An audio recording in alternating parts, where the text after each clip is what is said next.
आप सभी का बहुत बहुत स्वागत है माय इंग्लिश पाठशाला चैनल पर। Welcome to my class.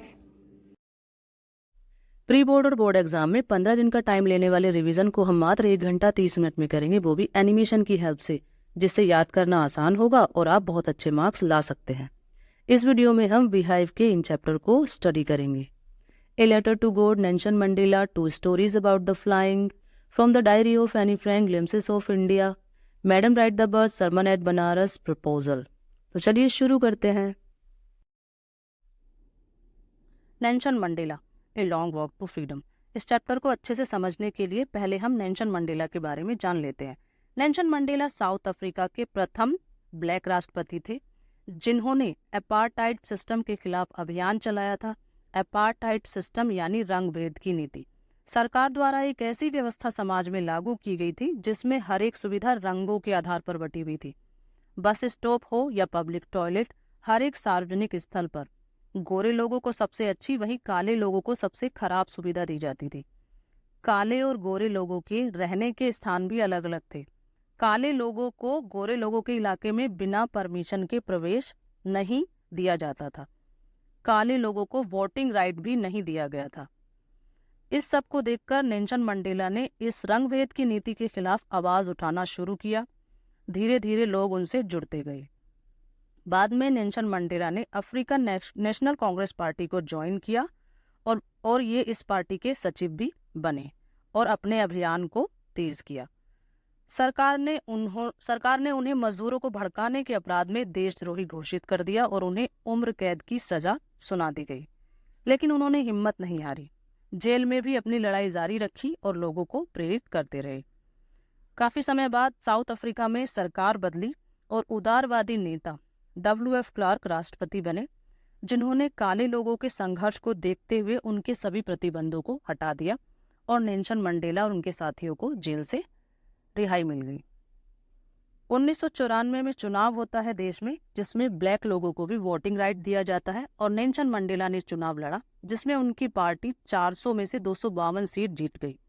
आखिरकार नेल्सन मंडेला के संघर्ष ने इस रंग भेद की नीति को खत्म कर दिया और जिसके बाद सभी को समान अधिकार मिला। अब स्टार्ट करते हैं अपना लेसन, जिसकी शुरुआत होती है इनॉग्रेशन सेरेमनी से।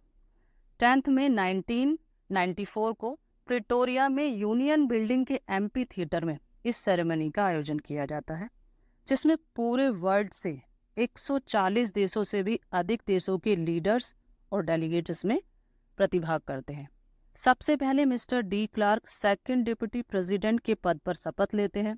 इसके बाद थैबो एम्बाकी फर्स्ट डिप्टी प्रेसिडेंट के रूप में शपथ लेते हैं।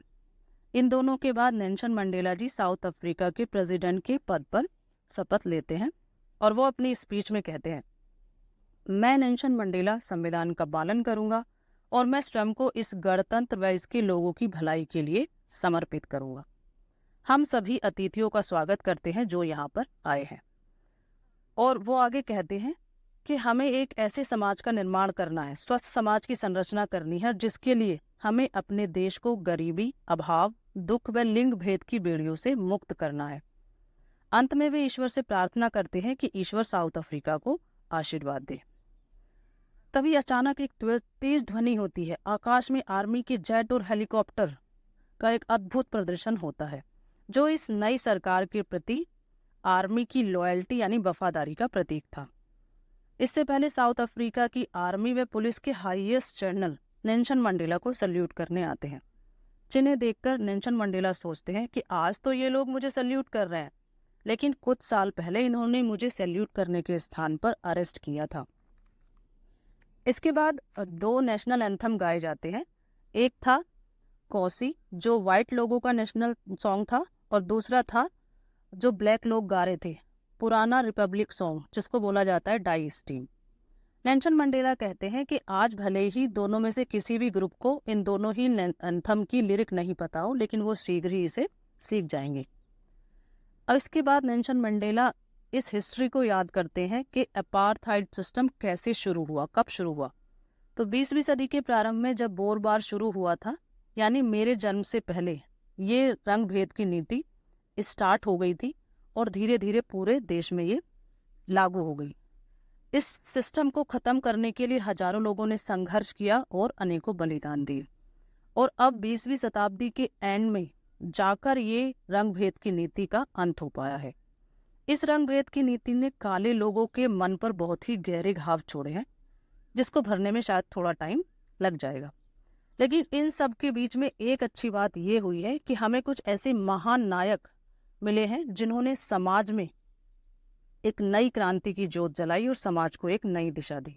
उसमें कुछ स्पेशल नाम बताते हैं कुछ विशेष लोगों का, जैसे Oliver Tambo, Walter Sisulu, Chief Luthuli, Yusuf Dadoo, Bram Fischer और रॉबर्ट सुबुकी। ये महान लीडर्स इस संघर्ष ने हमें प्रदान की है। नेल्सन मंडेला अब अपने बचपन की बात करते हैं कि बचपन में वो सोचते थे कि खुद को वो फ्री है। तो रियलाइजेशन कैसे होता है कि वो तो रियलाइजेशन ऑफ स्लेवरी की बात यहाँ पर करते हैं। बचपन में मैं सोचता था कि मेरे पास फ्रीडम है, मैं अपनी मर्जी से खेल सकता था, नदी में स्विमिंग कर सकता था।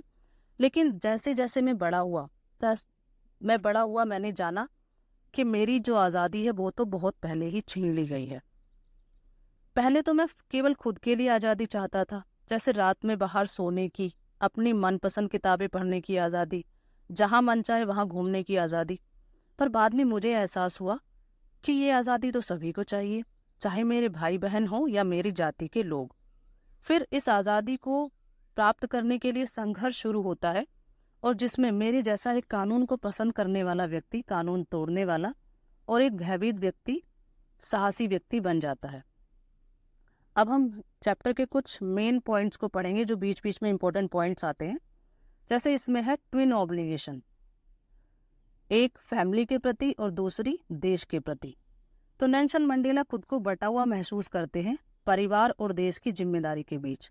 आखिरकार वो देश को चुनते हैं और अपने परिवार को उन्हें इस जिम्मेदारी के लिए छोड़ना पड़ता है। करेज, साहस भय के न होने में नहीं बल्कि भय को जीतने में होता है। ये बहुत ही इंपॉर्टेंट कोट है और जीवन को बहुत प्रभावित करने वाली है अगर हम समझे तो। क्योंकि देखिए, भय तो सभी को लगता है, लेकिन भय सभी को लगता है, डर सभी को लगता है, लेकिन साहसी व्यक्ति डरते डरते भी उस काम को कर जाते हैं और डर को जीत जाते हैं। वही कायर व्यक्ति काम शुरू करने से पहले ही डरकर भाग जाता है। तो असली साहस किस चीज में है? ऐसा नहीं कि आपके अंदर भय ही नहीं है, बल्कि साहस इस बात में है कि हम अपने डर को जीत लें। Love is natural not hate, कि जो प्रेम है वो नेचुरल है, नफरत नेचुरल नहीं है। हम बच्चों को देखते हैं, छोटे बच्चों में जाति, धर्म, अमीर गरीब कोई डिफरेंस नहीं होता, सब आराम से खेलते हैं, सब आराम से एक दूसरे के साथ रहते हैं। लेकिन ये जैसे जैसे हम बड़े होते हैं, समाज और के नियम, अलग अलग नियम समाज हमें सिखाते हैं, तो वो नफरत समाज के नियम हमें कहीं ना कहीं सिखाते हैं। तो यदि नफरत सिखाई जाती है तो लोगों को प्रेम भी सिखाया जा सकता है, ये नेल्सन मंडेला कहते हैं। नेक्स्ट है people are the greatest wealth of a nation, कि किसी भी देश की सबसे बड़ी संपत्ति उसके लोग होते हैं, और वो तो प्योर डायमंड से भी ज्यादा सच्चे होते हैं। अगला पॉइंट है ऑप्रेस्ड एंड ऑपरेशर, दोनों ही किस में है? दोनों ही बंधन में है, कैद में है। पीड़ित लोग, ऑप्रेस्ड यानी पीड़ित लोग पीड़ा देने वाले के बंधन या कैद में है, और जो दूसरों को पीड़ा दे रहा है वो अपनी ही नफरत का कैदी बन जाता है। क्योंकि कोई व्यक्ति जब तक फ्री नहीं हो सकता जब तक वो दूसरे की आज़ादी छीन रहा होता है। तो ये यहाँ पर हमारा चैप्टर कंप्लीट हो जाता है। हमने लगभग इसके सभी पॉइंट को समझ लिया है। आई होप आपको ये समझ में आया है। यदि आपको वीडियो अच्छा लगा है तो हमें मोटिवेट करने के लिए वीडियो को लाइक करें, शेयर करें और चैनल को आज हम स्टडी करेंगे 2 स्टोरीज अबाउट द फ्लाइंग का पार्ट 1, हिज फर्स्ट फ्लाइट। ये कहानी एक सी बर्ड, समुद्री पक्षी की है और उसके डर को जीतने की जर्नी की है। उसकी फैमिली में टोटल 6 मेंबर हैं, उसके parents, 2 Elder brother, 1 younger sister, और हमारी कहानी का हीरो सीगल। सीगल को छोड़कर फैमिली में सभी उड़ना जानते हैं। तो इस लेसन में हम देखेंगे कि कैसे सीगल फ्लाइंग सीखता है और अपनी फर्स्ट फ्लाइट लेता है। तो चलिए स्टार्ट करते हैं lesson. Seagull as a coward bird, एक छोटा सा समुद्री पक्षी जिसका नाम सीगल है, चट्टान के एक लेज यानी कोने पर अकेला है। उसके भाई बहन एक दिन पहले ही उड़कर जा चुके हैं, लेकिन सीगल उड़ नहीं पाता, उसे बहुत अधिक डर लगता है। ऐसा नहीं कि सीगल ने कभी उड़ने की कोशिश ही नहीं की थी, सीगल ने बहुत बार उड़ने का प्रयास किया, लेकिन जैसे ही वो चट्टान के किनारे तक आता तो गहरा समुद्र देखकर और मीलों तक लंबा रास्ता देखकर वो ये सोचता कि मेरे छोटे से पंख इतनी गहरी खाई में मेरी हेल्प नहीं कर पाएंगे। और वो हिम्मत हारकर वापस लौट गया और रात को वहीं सो गया। हालांकि उसके भाई बहन के पंख उससे छोटे थे, लेकिन वो सब आसानी से उड़ सकते थे। Threat to seagull. उसके पेरेंट्स उसे डांटते हैं और उसे धमकी देते हैं कि जब तक तुम उड़ना नहीं सीखोगे तुम्हें खाना नहीं मिलेगा। लेकिन फिर भी अपने डर के कारण सीगल हिल तक नहीं पाया और 24 घंटे भूख में बीत गए। सीगल याद करता है कि एक दिन पहले मैंने अपने पेरेंट्स को, भाई बहन को उड़ते हुए देखा था। उसके पेरेंट्स उसके भाई बहनों को उड़ने की स्किल और फिश पकड़ना सिखा रहे थे। उसके भाई ने फर्स्ट टाइम कोई मछली पकड़ी थी जिसका नाम हैरिंग था और उसकी पूरी फैमिली उस पर प्राउड फील कर रही थी। वहीं दूसरी तरफ पूरी फैमिली सीगल की कायरता का मजाक उड़ा रही थी। नेक्स्ट मॉर्निंग पूरी फैमिली सीगल को अकेला छोड़कर सामने वाली चट्टान पर उड़कर चली गई। सीगल कल से भूखा है और अपनी फैमिली का ध्यान आकर्षित करने के लिए वो एक योजना बनाता है और चट्टान के किनारे पर आकर आंखें बंद करके एक टांग को उठाकर वो सोने का नाटक करता है। लेकिन उसकी फैमिली उस पर ध्यान ही नहीं देती, सब अपने कामों में व्यस्त रहते हैं। Planning of mother and success of seagull. इसके बाद सीगल की माँ एक योजना बनाती है। वो सामने वाली चट्टान पर एक फिश के टुकड़े को अपने पैरों में पकड़कर उसे काट रही थी और साथ में अपनी चोंच को पत्थर से रगड़कर पैना कर रही थी। सीगल को इस प्रकार मछली को काटकर खाना बहुत अधिक पसंद था और वो भूख से पागल हुआ जा रहा था। वो माँ से रिक्वेस्ट करता है कि वो उसे खाना दे दे, लेकिन उसकी माँ उसे डांट देती है। लेकिन थोड़ी देर बाद सीगल देखता है कि उसकी माँ एक फिश का पीस लेकर, टुकड़ा लेकर उसकी तरफ आ रही थी। सीगल ये देखकर बहुत खुश हो जाता है और माँ उसके बिल्कुल पास तक आकर पीछे लौट गई। सीगल को समझ ही नहीं आया कि ये क्या हुआ और वो फिश का टुकड़ा देखकर और भी ज्यादा भूख से बेचैन होने लगा। सेकंड टाइम माँ जब उसके पास आती है तो उसने मछली के उस टुकड़े को सीगल से थोड़ा सा दूरी पर ही गिरा दिया। उस फिश के टुकड़े को पकड़ने के लिए सीगल चट्टान से कूद गया और बाद में उसे एहसास हुआ कि उसे तो उड़ना ही नहीं आता और वो बहुत अधिक घबरा जाता है और नीचे जाने लगता है। लेकिन थोड़ी देर बाद उसने देखा कि वो गिरा नहीं बल्कि उड़ने लगा था और उसका डर भी खत्म होने लगा था। यह देखकर पूरी फैमिली खुश हो जाती है और उसके चारों तरफ आकर वो उड़ने लगते हैं और इस प्रकार सीगल अपनी फर्स्ट फ्लाइट लेता है। Learning of swimming. सीगल कुछ देर के लिए भूल गया था कि उसे उड़ना नहीं आता और वो काफी आगे आकर उड़ता चला गया। जब उसने देखा कि वो समुद्र के ऊपर उड़ रहा है तो वो पूरी तरह से घबरा गया। उसके भाई बहन समुद्र में डुबकी लगा रहे थे और उड़ रहे थे और वो लोग आगे जाकर एक टापू के ऊपर बैठ जाते हैं और सीगल को बुला रहे थे। सीगल ने उड़ने का बहुत प्रयास किया, लेकिन बहुत अधिक भूखा होने के कारण और थकान के कारण वो उड़ नहीं पाया और उसके पांव समुद्र के में चले गए और उसके स्टमक तक पानी आ जाता है। सीगल घबराने लगता है कि कहीं वो डूब तो नहीं जाएगा, लेकिन वो स्विमिंग करने लगता है। ये देखकर उसकी फैमिली पूरी खुश हो जाती है और उसके चारों तरफ घूमने लगती है और उसे फिश के टुकड़े खिला रही थी। तो इस प्रकार हमारे सीगल ने फ्लाइंग और स्विमिंग सीख ली। तो यहाँ पर ये हमारा चैप्टर कंप्लीट हो जाता है। आई होप आपको ये समझ में आया होगा। वीडियो को लाइक करें, शेयर करें, चैनल को सब्सक्राइब करें। मिलते हैं नेक्स्ट। आज हम स्टडी करेंगे 2 stories about the flying cup part 2 the black aeroplane. एक पायलट रात्रि में 1:30 AM पर अपनी फ्लाइट से अकेला जा रहा था। जर्नी की स्टार्टिंग में आसमान एकदम साफ था, लेकिन आगे जाने के बाद अचानक काले काले बादल उसके रास्ते में आ गए। उसका कंपास खराब हो गया, कंट्रोल रूम से संपर्क भी टूट गया और उसके पास फ्यूल भी खत्म होने वाला था। पायलट बुरी तरह से घबराया हुआ था, लेकिन तभी अचानक कहीं से एक ब्लैक एरोप्लेन आया जिसकी हेल्प से पायलट सुरक्षित नीचे उतरा और उसकी जान बच पाई। तो चलिए स्टार्ट करते हैं अपना लेसन। पायलट कहता है कि मेरे पीछे ईस्ट में चंद्रमा चमक रहा था और आकाश में सितारे चमक रहे थे। आकाश एकदम साफ था और कोई भी बादल नहीं था। मैं खुश होकर सोते हुए देहाती एरिया से जा रहा था और मैं अपने ओल्ड डेकोटा एरोप्लेन से फ्रांस से इंग्लैंड वापस जा रहा था। मैं हॉलिडे के बारे में सोच रहा था और फैमिली से मिलने के लिए बहुत अधिक एक्साइटेड था। मैंने टाइम देखा, उस समय घड़ी में 1:30 AM का समय था। मैंने पेरिस कंट्रोल रूम बात की। Paris control room, can you hear me? क्या आप मुझे सुन सकते हो? ओवर। कंट्रोल रूम से रिप्लाई आया, DS088, मैं आपको सुन सकता हूँ। अब तुम्हें 12 डिग्री वेस्ट की ओर मुड़ जाना चाहिए। ओवर। कंट्रोल रूम से डायरेक्शन मिलने के बाद मैंने अपने कंपास को चेक किया और अपने सेकंड और लास्ट फ्यूल टैंक को चालू किया और अपने डकोटा एयरप्लेन को 12 डिग्री वेस्ट में इंग्लैंड की ओर मोड़ा और मैंने सोचा कि मैं अपने घर पर नाश्ते के ठीक समय तक पहुंच जाऊंगा और वहां जाकर इंग्लिश नाश्ता करूंगा। एवरीथिंग वाज फाइन और ये एक इजी उड़ान थी, मैं ऐसा सोच रहा था। पर अचानक मैंने देखा कि बहुत बड़े बड़े पर्वत जैसे काले बादल मेरे सामने आ गए थे। पेरिस 150 किलोमीटर पीछे रह गया था और मेरे सामने काले बादल थे। एक बार मैंने सोचा कि मुझे पेरिस वापस जाना चाहिए, पर मैं ऐसा नहीं कर सकता था क्योंकि ऐसा करने के लिए ना तो मेरे पास पर्याप्त फ्यूल था और दूसरा मैं घर जाकर नाश्ता करना चाहता था। इसलिए मैंने आगे जाने का रिस्क लिया और अपने एरोप्लेन को सीधे ही उस तूफान में ले गया। पर मैंने देखा कि चारों तरफ काले बादल थे और कुछ भी देख पाना असंभव था। मैंने अपने कंपास को देखा और मैं अपनी आंखों पर विश्वास ही नहीं कर पाया, क्योंकि मेरा कंपास खराब हो चुका था। इसके बाद मैंने दूसरे इंस्ट्रूमेंट चेक किए, वो सब भी खराब हो चुके थे। मैंने फिर कंट्रोल रूम से बात करने की कोशिश की। Hello hello Paris control room, क्या आप मुझे सुन सकते हैं? लेकिन मुझे कोई भी रिप्लाई नहीं मिला। कंट्रोल रूम से मेरा संपर्क टूट चुका था। अब मैं पूरी तरह से घबरा गया, क्योंकि मेरे पास न तो रेडियो था, न डायरेक्शन बताने वाला कंपास था, और बादलों के कारण मैं कुछ देख भी नहीं पा रहा था। और सबसे बड़ी समस्या ये थी कि मेरा फ्यूल भी खत्म होने वाला था और मैं तूफान में खो चुका था। अब मुझे कुछ समझ में नहीं आ रहा था कि मुझे क्या करना चाहिए। तभी अचानक मैंने एक ब्लैक एरोप्लेन को देखा। उसमें लाइट नहीं थी, पर मैं उसे अपने आगे देख सकता था। उसके पायलट ने मुझे हाथ से इशारा किया कि मेरे पीछे आओ। वो जानता था कि मैं खो गया हूँ। उसने अपना एरोप्लेन नॉर्थ में मेरे डकोटा की ओर मोड़ा, ताकि मैं आसानी से उसके पीछे चल सकूं। मैं भी एक आज्ञाकारी बच्चे की तरह खुशी खुशी उसके पीछे चल रहा था, और आधे घंटे तक वो अजनबी ब्लैक एरोप्लेन मेरे आगे था। अब मेरे ओल्ड डकोटा में केवल 5 से 10 मिनट तक का ही फ्यूल बचा हुआ था। मैं फिर से घबराने लगा, लेकिन उसने नीचे उतरना शुरू किया और मैंने भी पीछे पीछे उसके नीचे उतरना शुरू किया। और अचानक मैंने देखा कि मैं बादलों के बाहर आ गया हूँ और अपने सामने 2 लाइट्स की लाइन देखी। ये एक रनवे था, एक ऐसी जगह जहाँ पर एरोप्लेन नीचे उतर सकते थे।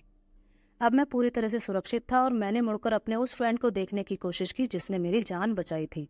पर आकाश खाली था और एरोप्लेन जा चुका था और मुझे वहां पर कोई भी दिखाई नहीं दिया। मैं नीचे उतरा और कंट्रोल रूम में जाकर मैंने एक लेडी से पूछा कि दूसरा पायलट कहाँ पर है, मैं उसे थैंक्स कहना चाहता हूँ। वो लेडी मुझे बहुत ही अजीब तरीके से देख रही थी और उसने पूछा, दूसरा एरोप्लेन? इस तूफान में ऊपर आज कोई दूसरा एरोप्लेन नहीं था, मुझे केवल रडार पर आपका ये एरोप्लेन दिख रहा था। इसके बाद मैं यही सोच रहा था कि आखिर वो कौन था जिसने मुझे बिना कंपास, बिना रेडियो और बिना पर्याप्त फ्यूल के सुरक्षित उतरने में यहाँ तक मेरी हेल्प की है। उस ब्लैक अजनबी एरोप्लेन को बिना लाइट के उड़ाने वाला आखिर वो पायलट कौन था?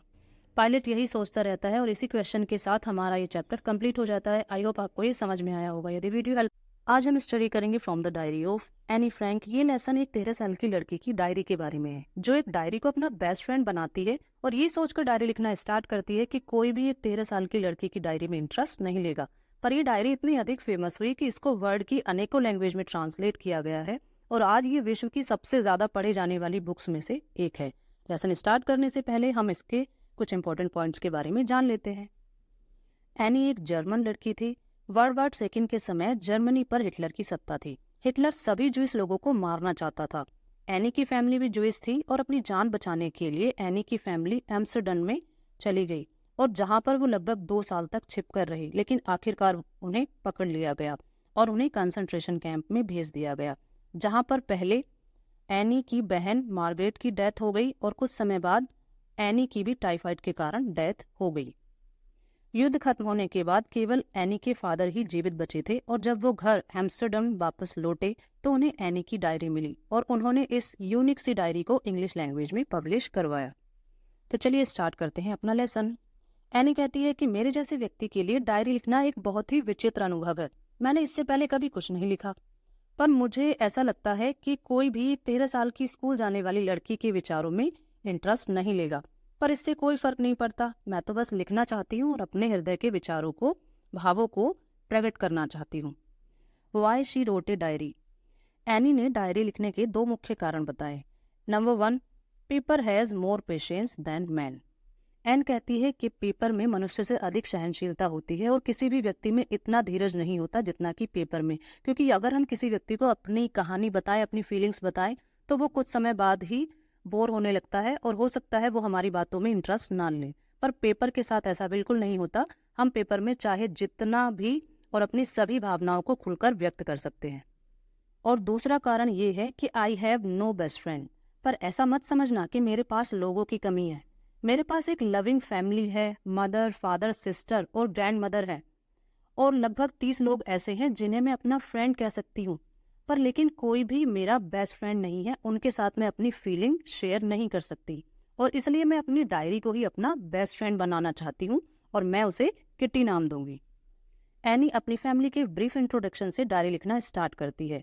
एनी कहती है कि मेरे पापा बहुत ही एडोरेबल हैं, बहुत ही पूजनीय हैं, और उन्होंने 35 वर्ष की एज में शादी की, और उस समय मेरी मदर की एज 25 थी।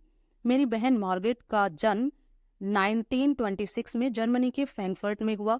वहीं मेरा जन्म 12 जून 1929 को हुआ और मैं लगभग 4 वर्ष की आयु तक फ्रैंकफर्ट में अपने पेरेंट्स के साथ रही।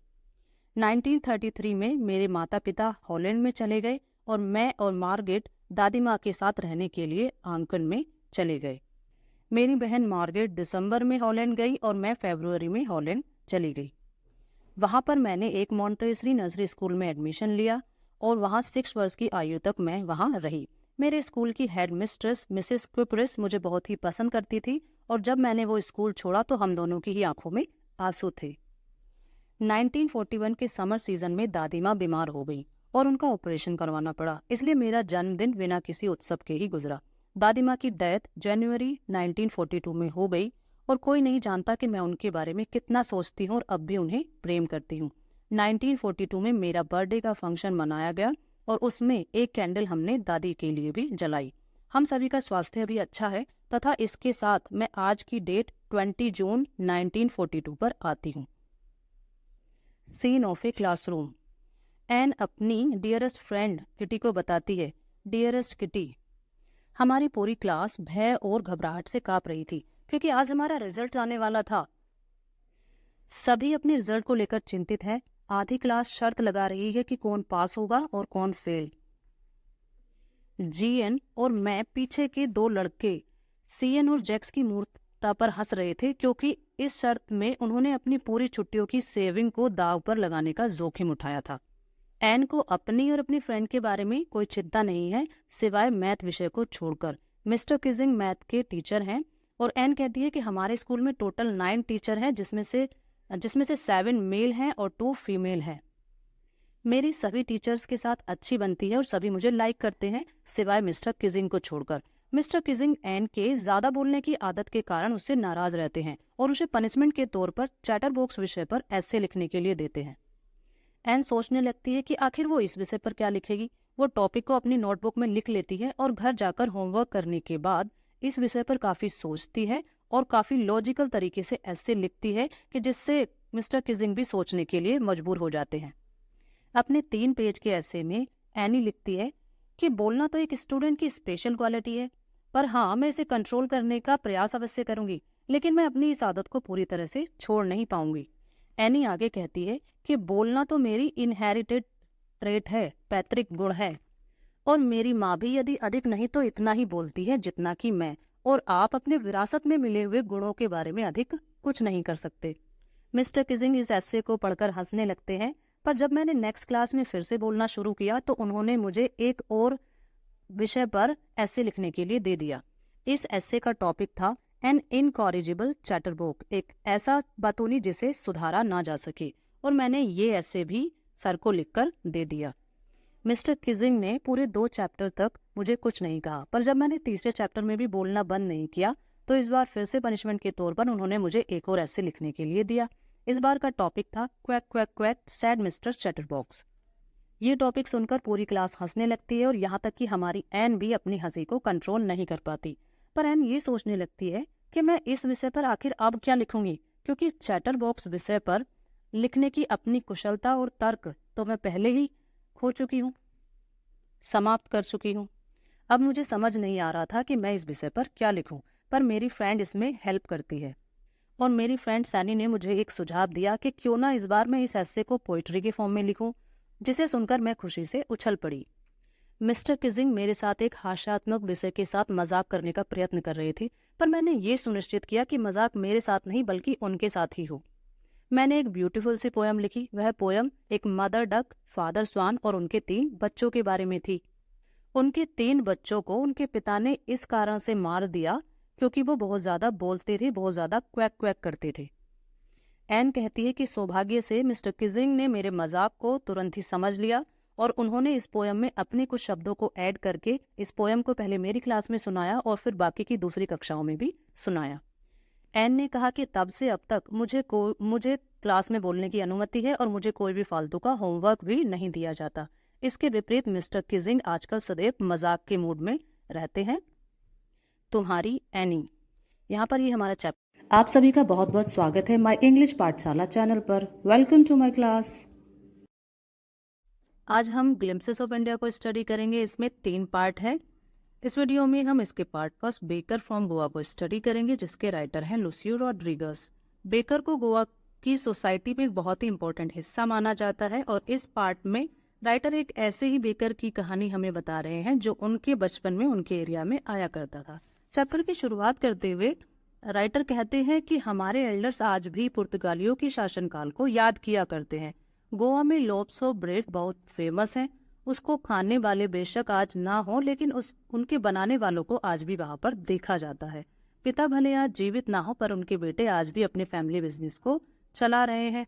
लेखक बताते हैं कि बेकर, जिसको पैडर भी कहा जाता था, वो बच्चों का फ्रेंड, कंपेनियन और गाइड हुआ करता था। बेकर दिन में 2 बार मेरे घर के सामने से गुजरता था। एक बार मॉर्निंग में जब वो बेचने जाता था और सेकंड टाइम जब वो बेचकर वापस आ रहा होता था। बेकर बड़े लोगों के लिए तो लॉप्स ऑफ ब्रेड लाता था और बच्चों के लिए स्पेशली ब्रेड बैंगल्स लाता था, जो उन्हें बहुत ही पसंद थे। बेकर एक प्रकार की म्यूजिकल एंट्री करता था।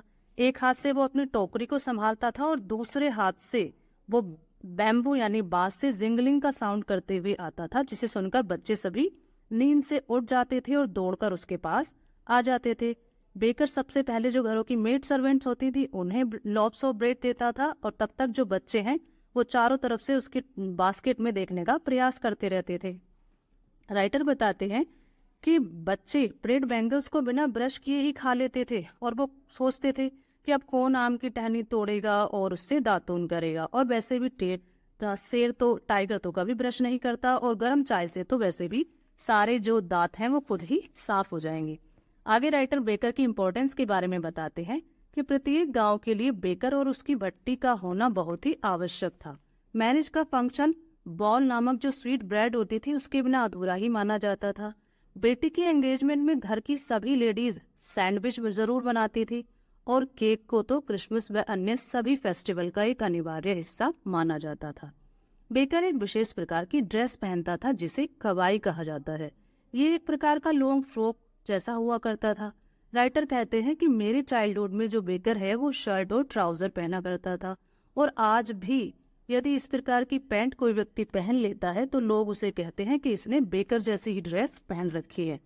बेकर सभी के पैसों का रिकॉर्ड पेंसिल से दीवार पर नोट करके रखता था और मंथ के एंड में सबसे पैसे लेता था, जैसे दूध वाला या धोबी आज भी किया करते हैं।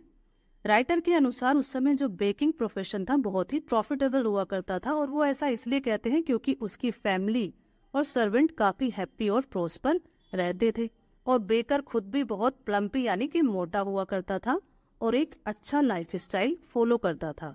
आज भी किसी की फिजिकल अपीयरेंस को देखकर यदि कहते हैं कि यदि जैक फ्रूट जैसी यानी कटहल जैसी हो तो उसे इजीली बेकर से कंपेयर किया जाता है। तो ये था हमारा आज का चैप्टर। आई होप आपको ये समझ में आया होगा। यदि वीडियो अच्छी लगी तो इसे लाइक करें, शेयर करें और चैनल को सब्सक्राइब करें। Thanks for watching. करेंगे ग्लिम्पस ऑफ इंडिया का पार्ट 2 कुर्ग। कुर्ग, जिसको कोडागु भी बोला जाता है, ये कर्नाटक का सबसे छोटा जिला है जो मैसूर और मंगलोर के बीच में स्थित है। इसके प्राकृतिक सौंदर्य को देखते हुए लेखक कहते हैं कि ये पीस ऑफ हेवन यानी स्वर्ग का ही एक टुकड़ा है। कुर्ग की 30% भूमि पर फॉरेस्ट है और ये फॉरेस्ट एवरग्रीन रेन फॉरेस्ट है, इसलिए यहाँ पर बहुत ज्यादा बारिश होती है। और राइटर बोलते हैं कि यदि कोई यहाँ पर विजिट करना चाहे तो सितंबर से मार्च तक का समय सबसे अच्छा माना जाता है, क्योंकि यहाँ पूरे साल की अपेक्षा कम बारिश होती है इस टाइम पे। कुर्ग के लोग बहुत ब्रेव होते हैं, मार्शल मैन होते हैं और यहाँ की वुमेन बहुत अधिक सुंदर होती है। ऐसा माना जाता है कि कुर्ग के लोग मूलतः या तो ग्रीक थे या फिर अरब के थे और इन दोनों के बारे में ही कहानियां प्रचलित हैं। कुर्ग के लोग ग्रीक के थे, ऐसा इसलिए कहा जाता है कि सिकंदर जब भारत से लौटा तो उसकी आर्मी का एक हिस्सा यहीं पर रुक गया और उन्होंने लोकल लोगों से शादियां की और फिर वो लोग यहीं बस गए। कुर्ग के लोगों के शादी विवाह व अन्य रीति रिवाज हिंदुओं से काफी भिन्न होते हैं, इसलिए इन्हें भारत का नहीं माना जाता। कुर्ग के लोग अरब के हो सकते हैं, ऐसा इसलिए कहा जाता है क्योंकि ये काले रंग का लॉन्ग कोट पहनते हैं जिसके साथ एक एम्ब्रॉयडरी वाली बैट भी कमर पर पहनते हैं। ये ड्रेस अरब लोगों के द्वारा पहने जाने वाली ड्रेस कुफिया के ही जैसी है, इसलिए इन्हें अरब माना जाता है। अब जानते हैं कि कुर्ग किस चीज के लिए फेमस है। तो कुर्ग जो स्थान है वो मुख्य रूप से कॉफी और मसालों के लिए फेमस है। साथ में ही ब्रिटिश टाइम में बड़े बड़े जो बंगलोज हैं, घर हैं, उसके लिए भी ये जाना जाता है। यहाँ के लोग मुख्यतः अपनी मेहमान नवाजी और बहादुरी के किस्से सुनाने के लिए प्रसिद्ध हैं। कुर्ग रेजिमेंट इंडियन आर्मी की सबसे डेकोरेटेड रेजिमेंट कही जाती है और इंडियन आर्मी की जो फर्स्ट चीफ जनरल थे करियप्पा, वो भी कुर्ग से ही थे। भारत में कुर्ग ही इकलौता ऐसा जिला है जहाँ के लोगों को बिना लाइसेंस के हथियार रखने की आज्ञा मिली हुई है, क्योंकि ये लोग बहुत विश्वसनीय होते हैं। अब बात करते हैं यहाँ के प्राकृतिक सौंदर्य और जीव जंतु व पक्षियों के बारे में। तो यहाँ की कावेरी यहाँ की प्रसिद्ध नदी है और कावेरी नदी का जल स्रोत कुर्ग की पहाड़ियां हैं। इस नदी के ताजे पानी में एक मछली रहती है जिसका नाम है महशीर। यह एक बड़ी मछली होती है। यहाँ किंगफिशर बर्ड होती है जो नदी में से मछलियां पकड़ती है। और यहाँ के जो लंगूर है वो पेड़ों पे से फल तोड़ते हैं, आधा तो खाते हैं और आधा पानी में फेंक देते हैं, आधा खाकर, और फिर वो एंजॉय करते हैं। हाथी नदी में नहाते हैं और उनकी जो महावत है वो उन्हें स्क्रब करते हैं। और राइटर कहते हैं कि यदि कभी आप यहाँ आओगे तो बर्ड, बीज और बटरफ्लाई हमेशा आपको आपके आसपास ही रहेंगी और आपको कंपनी देंगी। यहाँ कर कोई भी बोर नहीं हो सकता, क्योंकि यहाँ बहुत सारे एडवेंचरस स्पोर्ट्स भी हैं, जैसे river rafting, canoeing, rappelling, rock climbing और माउंटेन बाइकिंग। आगे लेखक हमें बताते हैं कि ब्रह्मगिरी पहाड़ी निसर्गधाम आइलैंड के बारे में बताया जाता है। ब्रह्मगिरी जो पहाड़ी है वो एक ऐसा स्थान है जहां से पूरे कुर्ग का नजारा देखा जा सकता है, उसकी सुंदरता को निहारा जा सकता है। अब एक रस्सी के पुल को पार करके 64 एकड़ में फैले निसर्ग धाम पर आप पहुंच जाते हैं, जिसे देखकर आपको बहुत अधिक अच्छा लगेगा। अंत में लेखक ये कहते हैं कि बौद्ध मठ को देखना आपके लिए एक बोनस पॉइंट है और यह बौद्ध मठ बाइले कुप्पे के पास भारत का सबसे बड़ा तिब्बती बौद्ध मठ है। यहाँ पर आपको बहुत सारे बौद्ध भिक्षु लाल और पीले रंग के कपड़े पहने हुए दिख जाएंगे, जिन्हें देखकर आपको भी मेडिटेशन करने का मन करने लगेगा। तो हम ये कह सकते हैं कि कुर्ग एक ऐसा स्थान है जहाँ पर आपको प्राकृतिक सौंदर्य के साथ साथ पीस ऑफ माइंड भी मिलेगी। तो यहाँ पर ये हमारा चैप्टर कंप्लीट हो जाता है। आई होप आपको ये समझ में आया होगा। यदि वीडियो अच्छा लगे तो प्लीज इसे लाइक करें और हमें मोटिवेट करने के लिए चैनल को सब्सक्राइब करें। Thanks for watching the video. आज हम ग्लिम्पसेस ऑफ इंडिया के पार्ट 3 टी फ्रॉम असम को स्टडी करेंगे, जिसमें लेखक अरूप कुमार दत्त जी ने चाय के बारे में काफी इंटरेस्टिंग फैक्ट बताए हैं। जैसे पूरे वर्ल्ड में रोज 80 करोड़ से भी अधिक कप ऑफ टीज पिए जाते हैं। सबसे पहले चाय चीन में पी गई थी। चाय की खोज कैसे हुई आदि। तो चलिए स्टार्ट करते हैं अपना लेसन। ये स्टोरी है 2 क्लासमेट राजबीर और प्रांजल की, जो दिल्ली के एक स्कूल में स्टडी करते हैं। प्रांजल असम से है और उसके फादर एक टी गार्डन के मैनेजर हैं। प्रांजल राजबीर को समर वेकेशन में अपने घर आने के लिए इनवाइट करता है। दोनों लड़के ट्रेन से असम जा रहे हैं। Seen in the train. एक चाय वाला आता है और प्रांजल 2 कप चाय देने के लिए कहता है, एक अपने लिए और दूसरा राजबीर के लिए। उस कंपार्टमेंट में हर एक व्यक्ति चाय पी रहा होता है। राजबीर प्रांजल से पूछता है, क्या तुम्हें पता है कि पूरे विश्व में रोज 80 करोड़ से भी अधिक चाय पी जाती है? प्रांजल आश्चर्य से कहता है, अरे वाह, चाय तो सच में बहुत फेमस है। इसके बाद प्रांजल एक डिटेक्टिव बुक पढ़ने में बिजी हो जाता है। हालांकि राजबीर को भी डिटेक्टिव स्टोरी पढ़ना बहुत पसंद है, पर आज उसे नेचर की ब्यूटी को देखना ज्यादा अच्छा लग रहा है। वो चारों तरफ हरियाली फैली हुई है, उसको देख रहा है और राजबीर ने ऐसा सीन फर्स्ट टाइम देखा है। वो धान के हरे खेतों को देखता है जो आगे जाके चाय के बागानों से मिल जाते हैं। घने बने वाली एक पहाड़ी को देखता है और उसमें उसे डोल की तरह मूव करती हुई कुछ आकृतियां भी दिखाई देती हैं। कुछ दूरी पर उसे एक पुराना सा घर दिखता है जिसकी चिमनी से धुआं निकल रहा था। चाय के गार्डन को देखकर राजबीर एक्साइटमेंट में बोलता है, हे इट्स टी गार्डन। पर प्रांजल को कोई एक्साइटमेंट नहीं होता, क्योंकि वो तो बचपन से ये सब देखता आया था और उसके लिए कुछ भी नया नहीं था। प्रांजल राजबीर से कहता है, इट्स टी कंट्री और ये विश्व का सबसे बड़ा टी स्टेट है। यहाँ तुम्हें इतने चाय के बाग देखने के लिए मिलेंगे जितने तुमने कभी नहीं देखे होंगे।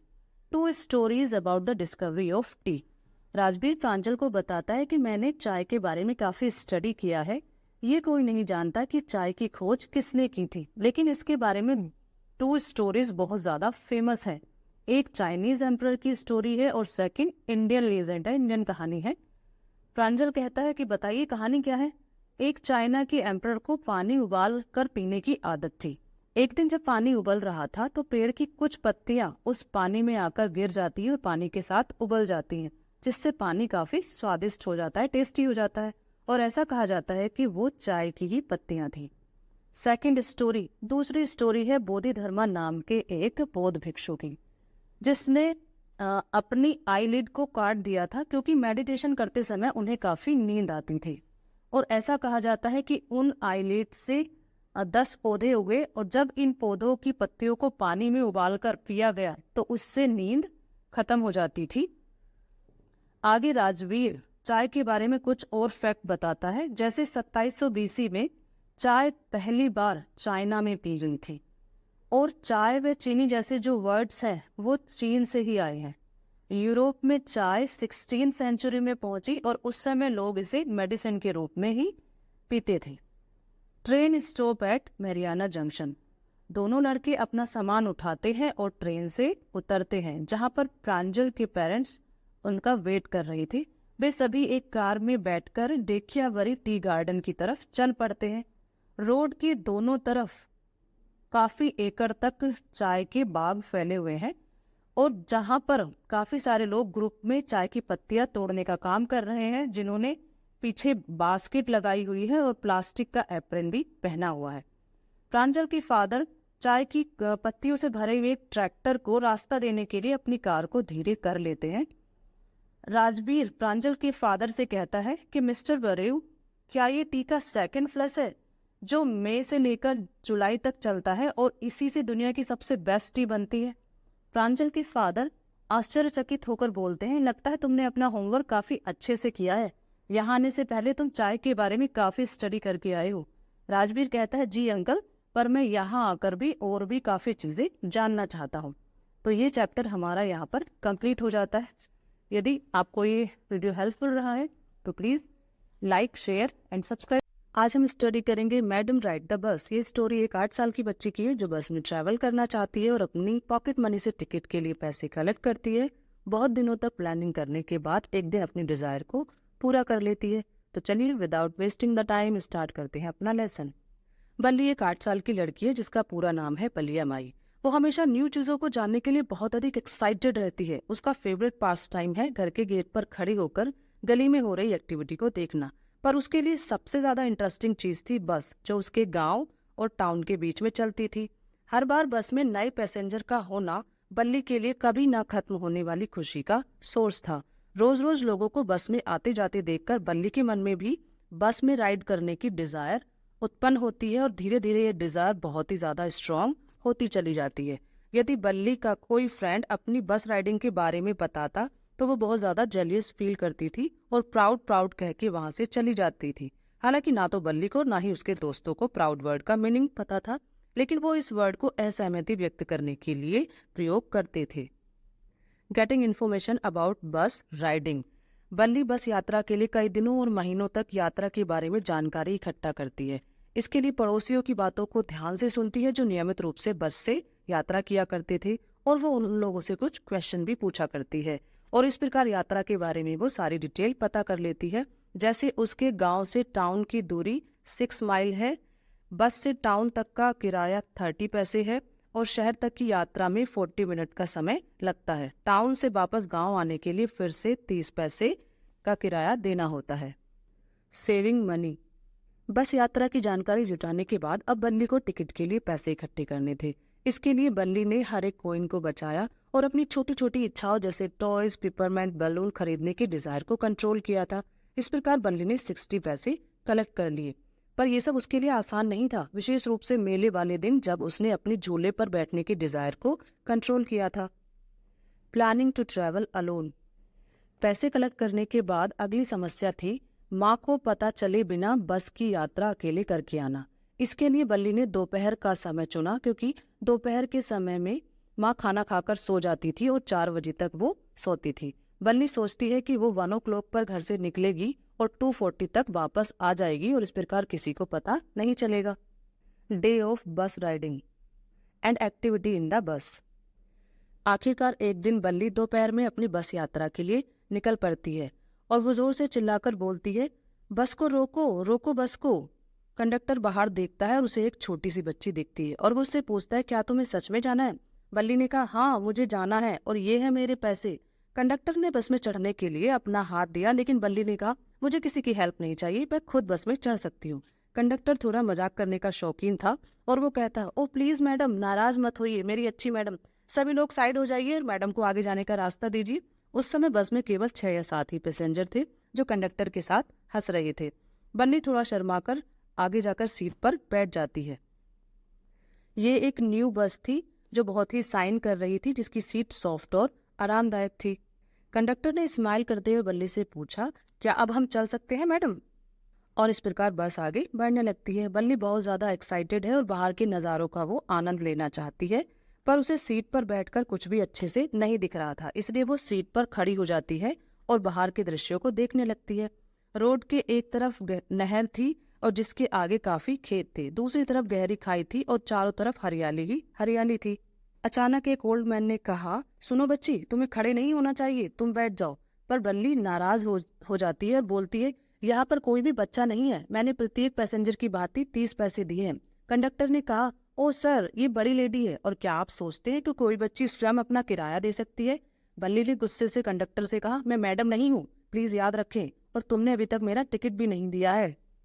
कंडक्टर बल्ली की नकल उतारते हुए कहता है, मैं याद रखूंगा, जिससे सभी लोग हंसने लगते हैं और बल्ली भी धीरे से हंसने लगती है। कंडक्टर बल्ली को टिकट देता है और कहता है कि तुम बैठ जाओ, क्योंकि तुमने इसी के तो पैसे दिए हैं और वैसे भी आगे अगर तुम खड़ी रहोगी तो तुम गिर सकती हो बच्ची। बल्ली ने फिर कहा, मैं बच्ची नहीं हूँ, मैं 8 साल की हूँ। Of course, oh how stupid I am, ये तो 8 साल की है, बच्ची नहीं है, मैं अभी कितना मूर्ख हूँ। बस थोड़ा सा और आगे चलती है और कुछ देर बाद रुकती है। कुछ न्यू पैसेंजर बस में चढ़ जाते हैं। बल्ली सीट खोने के डर से सीट पर बैठ गई और एक ओल्ड लेडी उसके पास आकर बैठ जाती है और बल्ली से पूछती है, क्या तुम अकेली हो? बल्ली को ये ओल्ड लेडी बिल्कुल भी अच्छी नहीं लगी। इसके कानों में बड़े बड़े छेद थे और वो पान चबा रही थी और जिसकी स्मेल बल्ली को बहुत ज्यादा आ रही थी। बल्ली सोचती है कि इस प्रकार के व्यक्ति से कौन बात करना चाहेगा, और वो जवाब देती है, हाँ मैं अकेली हूँ और मेरे पास टिकट भी है। कंडक्टर ने फिर बीच में बोला कि वो शहर जा रही है, वो भी 30 पैसे के टिकट के साथ। तुम अपने काम से काम क्यों नहीं रखती? बल्ली ने कहा। लेकिन ओल्ड लेडी आगे कहती है कि इतनी छोटी बच्ची का यात्रा करना अकेले ठीक नहीं है। क्या तुम्हें पता है कि तुम्हें शहर में कहाँ जाना है, गली नंबर कौन सी है, मकान नंबर कौन सा है? तुम्हें मेरी चिंता की कोई जरूरत नहीं है, मैं अपना ध्यान रख सकती हूँ, बल्ली ने कहा। बल्ली सोचती है कि इन लोगों को क्या पता कि कितनी मुश्किल से मैंने बस यात्रा की प्लानिंग की है, कितनी मुश्किल से पैसे कलेक्ट किए हैं और आज मैं ये यात्रा कर रही हूँ। बस आगे टाउन के पास पहुंचती है और एक गाय सड़क के बीचों बीच चल रही थी। ड्राइवर जितनी भी बार हॉर्न बजा रहा था, गाय बार बार डरकर और भी तेजी से बस के आगे ही दौड़ रही थी। यह देखकर बल्ली बहुत ज्यादा हंसती है और वो तब तक हंसती रहती है जब तक उसकी आंखों में आंसू नहीं आ जाते। कंडक्टर कहता है कि कुछ हंसी कल के लिए भी बचा के रख लो। अंत में गाय सड़क को क्रॉस करके रेलवे क्रॉसिंग के पार चली जाती है। एक रेलगाड़ी तेजी से गुजरती है और उसके बाद बस भी रेलवे क्रॉसिंग को पार करके बस स्टॉप पर पहुंच जाती है, जहां पर बहुत ही डेकोरेटेड शॉप थी जिन पर बहुत ज्यादा भीड़ थी। बल्ली ये सब बहुत ही आश्चर्य से देख रही थी। बल्ली के अतिरिक्त सभी लोग बस से उतर गए और कंडक्टर ने पूछा, क्या तुम्हें बस से नहीं उतरना? बल्ली कहती है कि नहीं, मैं नहीं उतरूंगी और मैं इसी बस से वापस जाऊंगी। उसने फिर से 30 पैसे कंडक्टर को दे दिए। कंडक्टर ने पूछा, क्या कोई और बात है? बल्ली ने कहा, नहीं, मैं तो केवल बस की यात्रा करना चाहती थी। लेकिन कंडक्टर ने बोला, जब तुम यहाँ तक आ ही गई हो तो फिर बाहर के नज़ारे को भी देख लो। नहीं, मुझे डर लगता है। कंडक्टर ने स्माइल किया और बोला, लेकिन जब तुम बस में आई तब तो तुम बिल्कुल नहीं डरी। बल्ली ने कहा कि उसमें तो डरने की कोई बात नहीं थी। कंडक्टर फिर से बोलता है, ओके, तो चलो हम थोड़ा सा स्टॉल पे चलते हैं और कुछ जाके पी लेते हैं। बल्ली ने कहा, नहीं, मुझे कुछ नहीं पीना, मेरे पास पैसे नहीं है। कंडक्टर ने फिर से कहा, तो ठीक है, मैं तुम्हारे लिए कोई कोल्ड ड्रिंक ले आता हूँ। बल्ली ने कहा, नहीं, मुझे कुछ नहीं चाहिए। कंडक्टर, क्या तुम्हारी मॉम तुम्हें ढूंढ नहीं रही होंगी? बल्ली ने कहा, नहीं, मुझे कोई नहीं ढूंढ रहा होगा। आखिर बस वापस गांव की तरफ चलने लगती है और बल्ली फिर से उसी एक्साइटमेंट के साथ बाहर के नज़ारों को देखने लगती है और वो बिल्कुल भी बोर नहीं होती। लेकिन अचानक सड़क पर देखा कि एक गाय मरी हुई पड़ी हुई है और बल्ली ने पूछा कि क्या ये वही गाय है जिससे हमने आते हुए देखा था? कंडक्टर ने कहा, हाँ। बल्ली ये सुनकर बहुत उदास हो जाती है और सोचती है, कुछ देर पहले जो बहुत ही सुंदर सा प्राणी था अब वो मर गया है और वो खिड़की से बाहर अब नहीं देखती, शांत होकर सीट पर तब तक बैठी रहती है जब तक कि बस 3:40 पर गांव नहीं पहुंच जाती। बल्ली नीचे उतरने लगती है और कंडक्टर से कहती है कि सर आशा है हम फिर मिलेंगे। कंडक्टर भी स्माइल करते हुए कहता है ओके मैडम, जब भी तुम्हारा बस में सवारी करने का मन हो तुम आ जाना, और हाँ अपना किराया लेना मत भूलना। बल्ली हंसते हुए आगे चली जाती है और जब बल्ली घर में पहुंची तो उसकी मम्मी और आंटी दोनों बात कर रही थी। उस टाइम पे बल्ली की मॉम बोल रही थी, हमारे बीच में और बाहर की दुनिया में इतनी सारी चीजें हैं, हम हर एक चीज के बारे में कैसे जान सकते हैं, और यदि हम किसी चीज के बारे में जान भी जाते हैं तो हम उसे पूरी तरह से समझ नहीं सकते। समझ सकते हैं क्या? बल्ली कहती है हाँ आप ठीक कह रही हैं। इस पर उसकी मॉम सरप्राइज होकर बोलती है, क्या कहा तुमने बल्ली? बल्ली ने फिर से कहा, कुछ नहीं, मैं तो बस आपसे सहमत हो रही थी कि हमारे जाने बिना कितनी चीजें होती हैं, क्योंकि आज बल्ली भी तो मम्मी को बिना बताए यात्रा करके आई थी और उससे किसी को पता ही नहीं घर पे। आंटी कहती है कि वो छोटी सी बच्ची है, देखो कैसे बड़े लोगों के बीच में बातें कर रही है, कैसे मैच्योर लेडी की तरह बात कर रही है। बल्ली स्माइल करती है और वो नहीं चाहती कि उन दोनों में से कोई भी उसकी स्माइल को समझे, लेकिन उनके पास ज्यादा अवसर नहीं थे क्या? इस प्रश्न के साथ ये चैप्टर कंप्लीट हो जाता है। आई होप आपको ये समझ में आया होगा। यदि वीडियो अच्छी लगी, आज हम स्टडी करेंगे द सरमन एट बनारस। सरमन का अर्थ होता है उपदेश। इस लेसन में महात्मा बुद्ध एक ऐसी माँ को उपदेश देते हैं जिसके बेटे की मृत्यु हो गई है। अपना लेसन स्टार्ट करने से पहले हम महात्मा बुद्ध के जीवन के विषय में शॉर्ट में जान लेते हैं, जिससे चैप्टर को समझने में आसानी होगी। गौतम बुद्ध, जिन्हें भगवान बुद्ध भी कहा जाता है, उनका जन्म एक रॉयल फैमिली में हुआ था। उनके बचपन का नाम सिद्धार्थ गौतम था। जन्म के समय संतों ने भविष्यवाणी की कि बड़े होकर या तो वो एक चक्रवर्ती सम्राट बनेंगे या फिर एक बहुत बड़े सन्यासी बनेंगे। पिता शुद्धोधन उन्हें राजा ही बनाना चाहते थे, इसलिए वो उन्हें सभी प्रकार के भौतिक सुख सुविधाओं में रखते थे। पूरे राज्यों में ये घोषणा करवा दी गई कि कभी कोई भी बूढ़ा व्यक्ति, बीमार व्यक्ति व शव यात्रा सिद्धार्थ के सामने से कभी ना निकले। यदि ऐसा किया जाएगा तो दंड दिया जाएगा। 12 ईयर की एज में उन्हें शिक्षा ग्रहण करने के लिए भेजा गया और 16 ईयर की एज में उनकी शादी एक राजकुमारी से हो गई।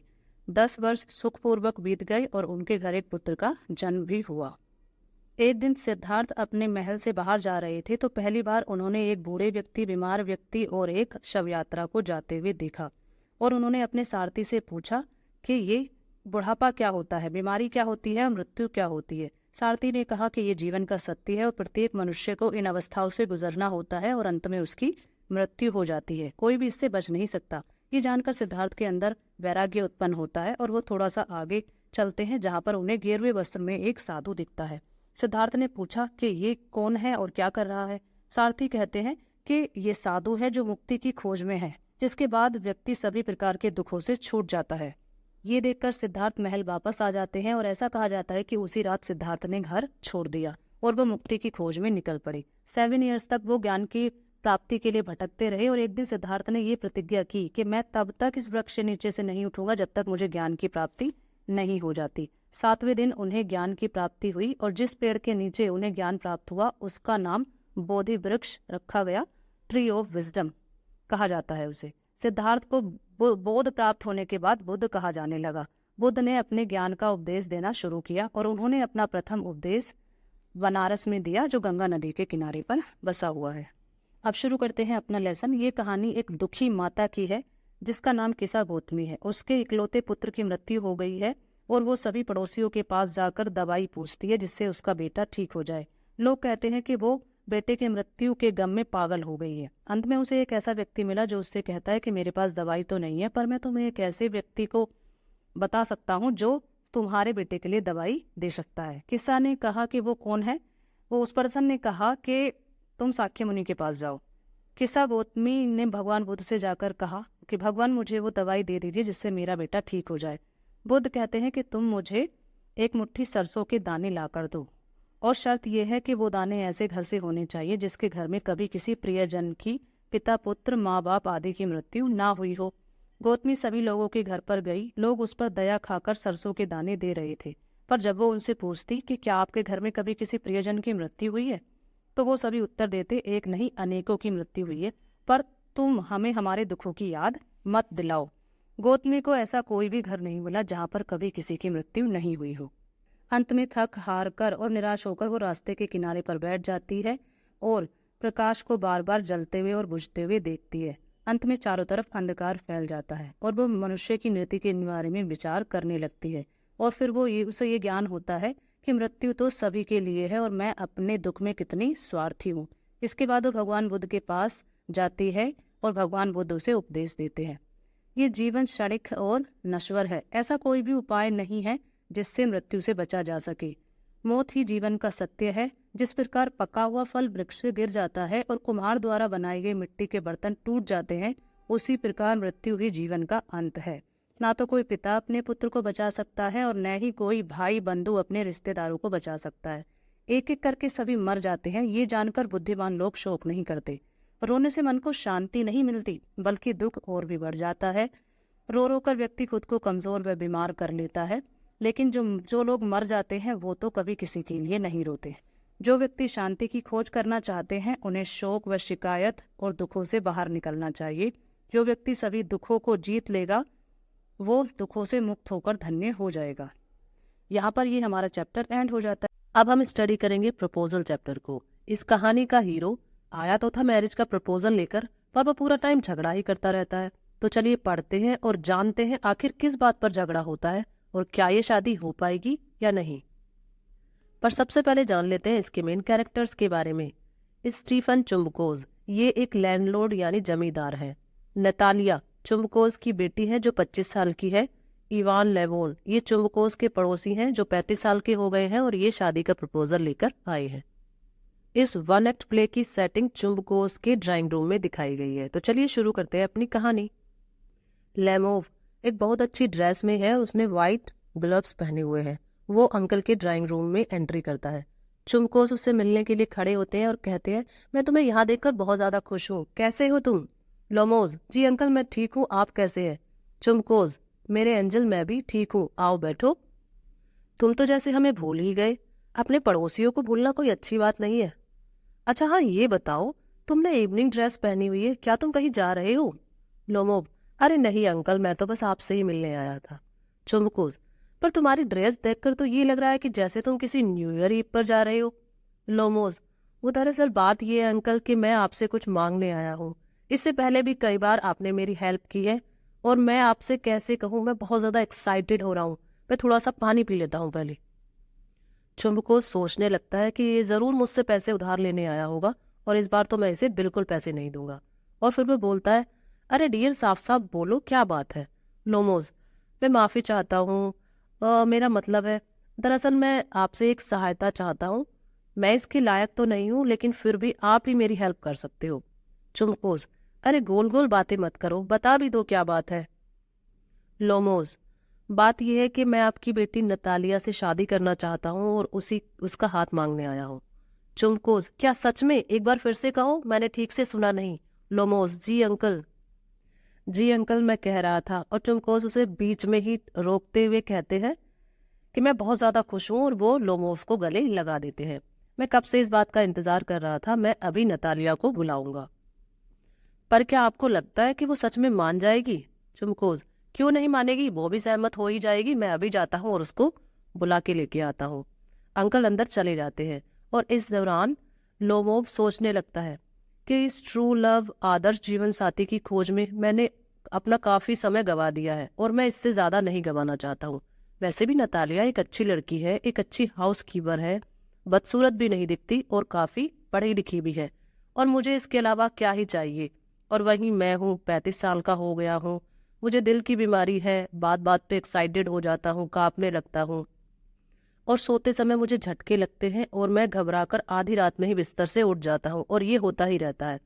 इवान ये सब सोच ही रहा था तभी नतालिया आ जाती है।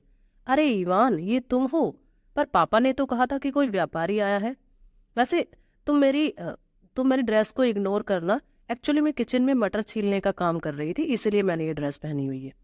क्या तुम लंच करोगे? लोमोव नहीं मैं करके आया हूँ। तो क्या स्मोकिंग करना चाहोगे? अच्छा ये बताओ तुमने इवनिंग ड्रेस क्यों पहनी हुई है? क्या तुम किसी पार्टी में जा रही हो? वैसे तुम इस ड्रेस में काफी अच्छे दिख रहे हो। लोमोव थोड़ा सा घबराया हुआ है और वो कहता है, मैंने अपना मन बना लिया है कि मैं तुमसे कुछ कहना चाहता हूँ। हो सकता है ये सुनकर तुम गुस्सा भी हो जाओ पर यह कहना जरूरी है। बचपन से ही मैं तुम्हें और तुम्हारी फैमिली को अच्छे से जानता हूँ। मेरी आंटी और अंकल तुम्हारे मम्मी पापा की रिस्पेक्ट करते हैं और दोनों फैमिली का रिलेशन काफी अच्छा है। और मेरी जमीन जो मुझे मेरी आंटी ने दी थी वो तुम्हारे पड़ोस में ही है। मेरा ऑक्सन मिडोज तुम्हारे वर्चवुड ट्रीज की जमीन के पास है। नतालिया उसे बीच में टोकते हुए कहती है कि सॉरी मैं तुम्हें बीच में टोक रही हूँ, पर तुमने क्या कहा कि ऑक्सन मिडोज तुम्हारे हैं? अब नतालिया और लोमोस के बीच में ऑक्सन मिडोज को लेकर झगड़ा शुरू हो जाता है।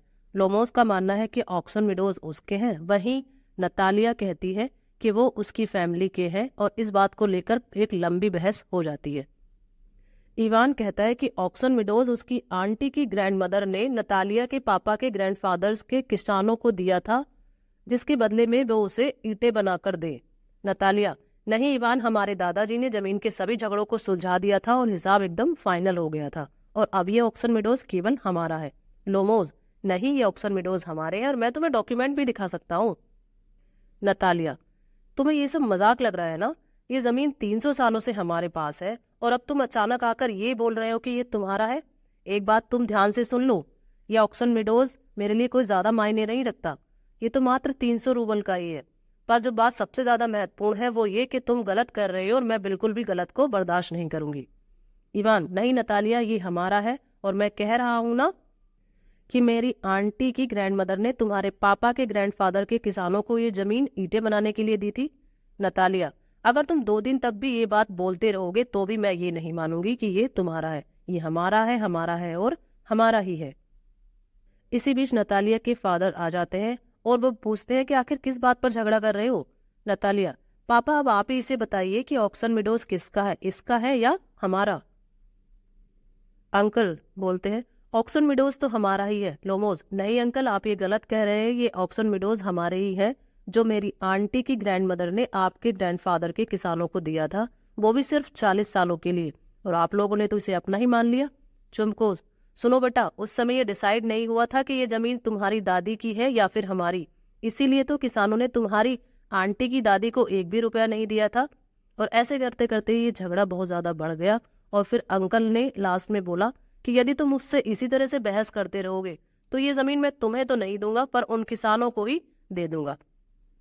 लोमोस थोड़ा सा चिल्लाकर बोलता है, ये आप कैसे कह सकते हैं? मेरी जमीन को आप किसी दूसरे को कैसे दे सकते हैं? चुमकोस, क्या तुम्हें बात करने की तमीज नहीं है? तुम्हें पता है कि मैं तुमसे दुगनी उम्र का हूं और तुम मुझसे चिल्लाकर बात कर रहे हो? लोमो, अरे वाह, आप मेरी जमीन हथियाना चाहते हो और मुझसे ये उम्मीद कर रहे हो कि मैं आपसे शांति से बात करूं।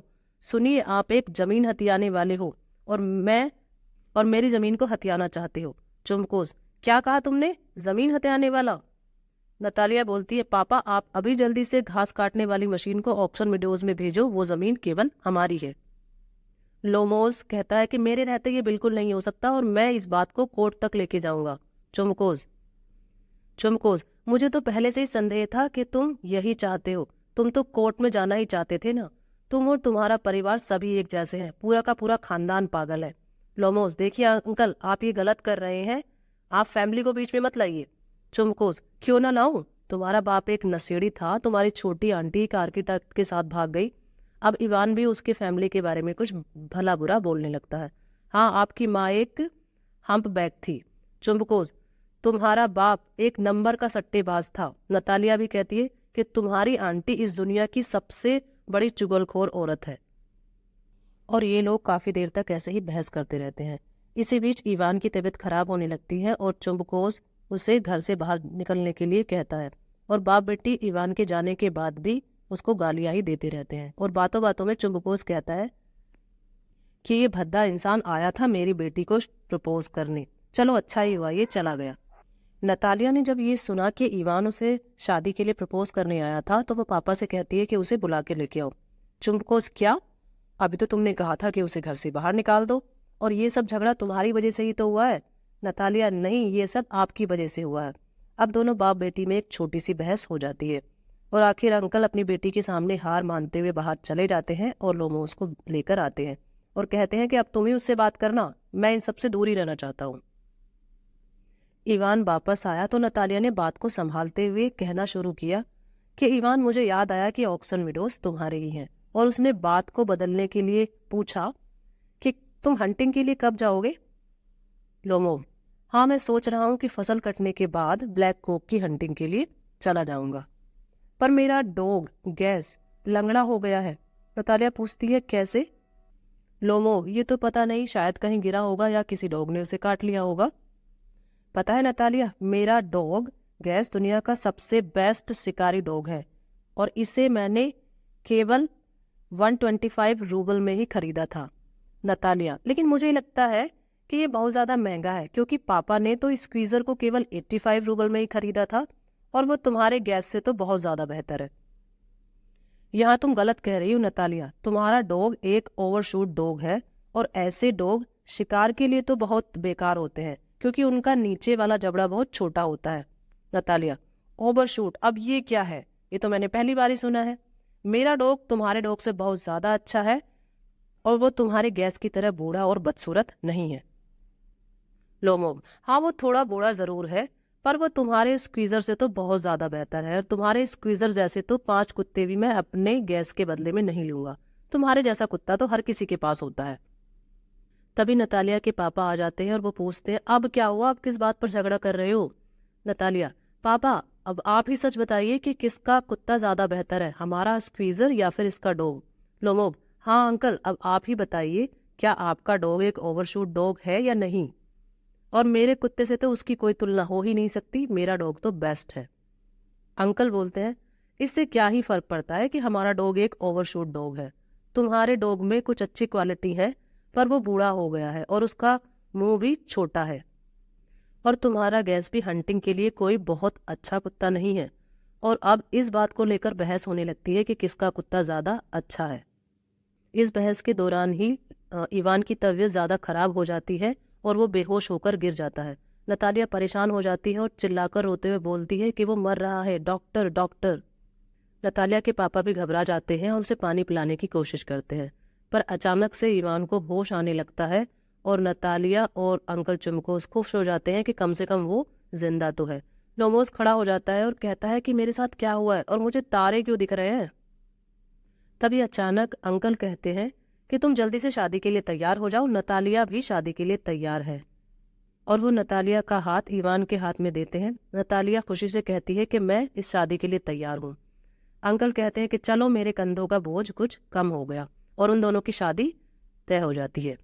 पर नतालिया उसके बाद कहती है कि अब तुम्हें मानना ही पड़ेगा कि तुम्हारा गैस मेरे स्क्वीजर से खराब है। इवान फिर से कहता है, नहीं, वो अच्छा है और बहुत अच्छा है। अंकल कहते हैं कि अरे भाई, इस नए रिश्ते की शुरुआत इस तरह से करोगे क्या? और वो बात को बदलते हुए कहते हैं कि चलो इस खुशी के मौके पर शैंपेन पीते हैं। और यहाँ पर ये हमारा चैप्टर कंप्लीट हो जाता है। आई होप आपको ये समझ में आया होगा। ए लेटर टू गॉड, ये कहानी है लेंचो की और लेंचो के ईश्वर में विश्वास की। लेंचो ईश्वर को एक पत्र लिखता है और उसके पत्र का उत्तर भी दिया जाता है। तो हम अपनी कहानी पढ़ते हैं और देखते हैं आखिर कौन है जो लेंचो के लेटर का रिप्लाई देता है और उसके बाद लेंचो का क्या रिएक्शन होता है। लेंचो एक मेहनती किसान है। उसका घर एक छोटी सी पहाड़ी के ऊपर है। पूरी वैली में ये एक सिंगल हाउस है। लेंचो के खेत में इस बार कॉर्न यानी कि मक्का की फसल लगी हुई है, जिसे देखकर वो अनुमान लगाता है कि इस बार की फसल काफी अच्छी होगी, बस एक हल्की सी बारिश की आवश्यकता है। लेंचो नॉर्थ ईस्ट की तरफ देखकर आकाश में ये अनुमान लगाता है और अपनी पत्नी से कहता है कि बारिश होने वाली है। और होता भी वैसा ही है। जब वो लोग खाना खा रहे होते हैं तो हल्की बारिश शुरू हो जाती है। लेंचो के बड़े बच्चे खेत में काम करने चले जाते हैं और छोटे जो बच्चे हैं वो वहीं खेलने लगते हैं बारिश में। लेंचो बारिश को देखकर बहुत खुश होता है और बोलता है कि ये आसमान से बारिश नहीं बल्कि पैसे बरस रहे हैं। जो छोटी ड्रॉप है वो 5 सेंट्स के बराबर है और बड़ी ड्रॉप 10 सेंट के बराबर है। लेकिन लेंचो की खुशी ज्यादा देर तक नहीं टिक पाती। अचानक हेल स्टोन यानी ओले की बारिश होने लगती है, जिसका साइज राइटर ने बताया है कि एक सिल्वर कॉइन के जैसा इतना बड़ा साइज था। बच्चे तो ओलों के साथ खेलने लगते हैं, लेकिन लेंचो का दिल डूबने लगता है। उसे चिंता हो जाती है कि यदि ये ओलों की बारिश ज़्यादा देर तक चली तो उसकी फसल नष्ट हो जाएगी। लेकिन 1 घंटे बराबर वो ओलों की बारिश होती है और उसके बाद लेंचो का पूरा खेत ऐसे लगता है मानो किसी ने नमक बिछा दी हो। पेड़ पर एक भी पत्ती नहीं बचती और लेंचो कहता है कि टिड्डियों का दल भी शायद इतना नुकसान नहीं करता जितना कि इस हेलस्टोन की बारिश ने किया है। लेंचो रात भर सोचता है और यही चिंता करता है कि अब उसके परिवार का क्या होगा। ऐसा कोई भी नहीं है जो उसकी हेल्प कर सके। उसकी अंतिम आशा अब केवल ईश्वर है और ईश्वर ही उसकी हेल्प कर सकते हैं। लेंचो किसान है लेकिन उसे पढ़ना लिखना आता है। अब वो डिसाइड करता है कि वो एक लेटर लिखेगा। लेटर में लिखता है कि यदि आप मेरी मदद नहीं करोगे तो मैं और मेरा परिवार इस वर्ष भूखा ही मर जाएगा। मुझे 100 पैसों की आवश्यकता है अपने परिवार के लिए और फिर से फसल बोने के लिए। लेटर लिखकर पोस्ट ऑफिस में जाता है और वहाँ पर एक एनवलप पे एड्रेस डालता है टू गॉड और लेटर को मेल बॉक्स में डाल देता है। जैसे ही पोस्टमैन उस लेटर को निकालता है और एड्रेस देखता है तो वो बहुत ज़ोर से हंसता है और उसके बाद वो पोस्ट मास्टर को दिखाता है। पोस्ट मास्टर भी पहले तो उसे देखकर हंसता है, लेकिन फिर वो लेंचो के विश्वास को देखकर ये कहता है कि ये व्यक्ति कितना इसके अंदर ईश्वर के प्रति फेथ है, इसलिए हमें इसके फेथ को बनाए रखने के लिए हमें लेंचो की मदद करनी चाहिए। वो सभी लोग लेंचो की मदद करने के लिए पोस्ट मास्टर, उसके सभी कलीग्स और कुछ फ्रेंड्स से कलेक्शन करते हैं, लेकिन सब मिलकर केवल 70 पैसों ही वो कर पाते हैं। उस पैसे को वो एक एनवलप में रख देते हैं और एक पेपर पर लिख देते हैं, सिंगल वर्ड का साइन करते हैं गॉड, और वो रख देते हैं। अगले संडे लेंचो आता है ये पता करने कि उसके लेटर का रिप्लाई आया या नहीं। पोस्ट मास्टर खुद ये एनवलप लेंचो के हाथ में देते हैं और उसका रिएक्शन देखने के लिए विंडो के पास खड़े हो जाते हैं। लेंचो को ये देखकर बिल्कुल भी आश्चर्य नहीं होता कि उसके लेटर का रिप्लाई आया है, क्योंकि उसे तो पूरा विश्वास था। लेकिन जैसे ही वो खोल के देखता है और पैसे गिनता है तो उसे गुस्सा आ जाता है और वो फिर से विंडो के पास जाता है और एक और पेपर लेता है और सेकंड लेटर लिखता है, जिसमें ये लिखता है कि मैंने आपसे जितने पैसे मांगे थे उसमें से मुझे तो 70 पैसे ही मिले हैं। मुझे बाकी के पैसे भी आप जल्दी ही भेज दीजिएगा क्योंकि मुझे इसकी आवश्यकता है। लेकिन इस बार आप पैसे पोस्ट ऑफिस में मेल के थ्रू मत भेजिएगा, क्योंकि ये जो पोस्ट ऑफिस के एम्प्लॉय है ना, सभी बंच ऑफ क्रुक्स हैं। ये धोखेबाजों का, चालबाजों का समूह है। तो ये यहाँ पर हमारी स्टोरी ख़त्म हो जाती है।